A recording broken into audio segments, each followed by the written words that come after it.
first question is, do you think Muslim women in the Middle East need saving? That's a good question. I guess I can say all humans, of course, including women, have the right to practice their religion. But there's like nothing wrong with women who want to wear hijab or stay at home. As long as they consent to these practices, they don't really need saving.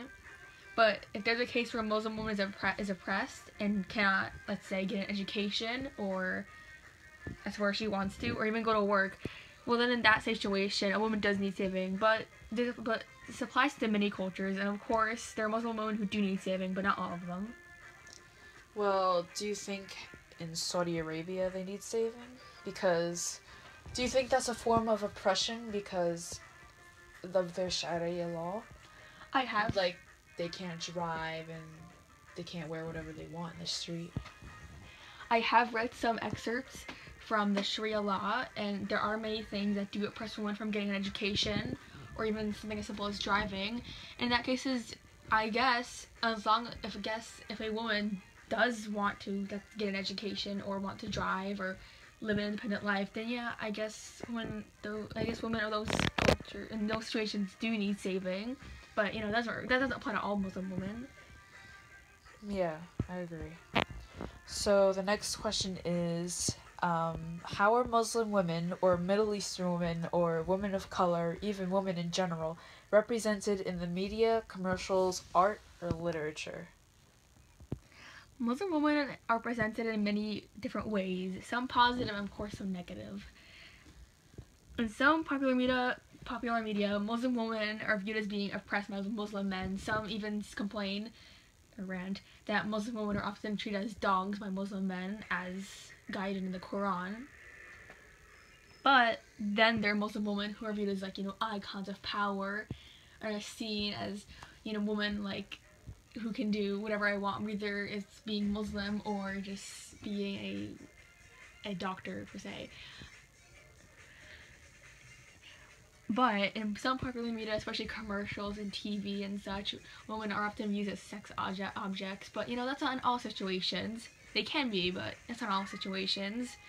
And I guess when it comes to literature and art, Muslim women, not Muslim, are seen as works of art, but mostly about their outside appearance, not much about their soul or personality. Okay. The next question is Islamic or Muslim feminism an oxymoron? That's a good one. Does that contradict what Islam is? Feminism. I know what an oxymoron is. Not exactly. A Muslim woman who chooses to practice her religion as she wants, even if people accuse her of being oppressed, is a good example of feminism because it breaks many stereotypes. It breaks the stereotypes of a stereotypical feminist. Woman lives alone, stereotypes. But if I can recall, there are some teachers in the Islamic religion that do oppress women, but that doesn't apply to all Muslims. Okay, what do you mean doesn't apply to all Muslims? Like I said, I can recall there being some teachings in the Quran that do oppress women, like Sharia law, for an example. But that doesn't apply to all Muslims. Some people just take their religion more loosely. Some people, or you could say some people interpret it. Yeah. As that. Some people can interpret it differently. It's open to interpretation. Yeah. Okay. So the last question is, who do you think is... Oh, I'm sorry. What means should be followed to empower women in general or in the Middle East? That's a good question. It's one of my favorite. Who is the most influential Muslim woman you know? Well, this is the first question. Okay. Well, that's a good question. I like the one. The means that should be followed to empower women is the idea of individuality. Not that all women, whether they're Muslim or white or any woman, a woman in every culture, should stand up for the beliefs and spread ideas, pushing all women to simply live life the way they want to. Whether it means pursuing a career, a PhD or whatever, or even just staying home with the kids. It doesn't make a difference because all women should have the right of choice, simply proving individuality, that it doesn't matter whether you're a stay-at-home mom or a full-time working mom.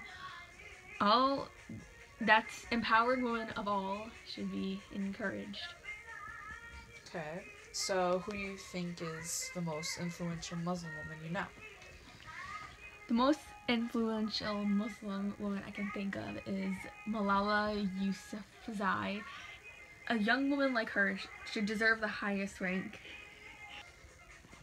Because from what I heard, she was active at the age of 16. She's the youngest holder of Nobel Peace Prize at the age of 17, which is of course a huge accomplishment, getting the Nobel Peace Prize.